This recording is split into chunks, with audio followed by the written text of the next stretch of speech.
Pakistan stock market में तेजी का रुझान देखा जा रहा है। 100 इंडेक्स में दौरान कारोबार 1300 से ज़ायद पॉइंट्स का इजाफा हुआ। इंडेक्स 1,16,000 पॉइंट्स की नफ्सियाती हद उबूर कर गया। मजीद जानते हैं डॉन न्यूज़ के नुमाइंदे शफी बलोच से। जी शफी, बताइएगा। जी, पाकिस्तान स्टॉक एक्सचेंज में आज हफ्ते का पहला दिन है और कारोबारी सरगर्मियां जो है वो अपने उरूज पर हैं। आज पहले दिन जो है वो इंतहाई जो है वो मुस्बित रुझान जो है वो देखने में आ रहा है। जो है गुज़श्ता दिनों एक बिल्कुल एक गैर यकीनी सी सूरत हाल थी, लेकिन आज काफ़ी इसकी बेहतरी नज़र आ रही है। इस पर बात करते हैं, हमारे साथ मौजूद हैं यहाँ पर पाकिस्तान स्टॉक एक्सचेंज में मौजूद जबरान सरफराज, जो कि सारी सूरत हाल पर गहरी निगाह रखे हुए।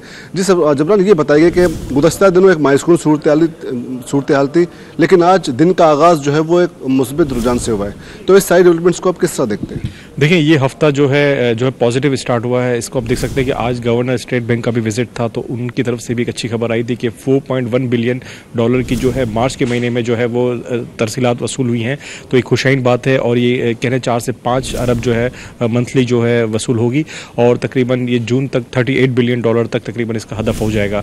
तो ये अच्छा टारगेट है। अगर ये टारगेट अचीव कर लेते हैं तो इसमें जो डॉलर का जो इन्फ्लो है वो बढ़ेगा और डॉलर के रेट में जो है वो कमी आ सकती है।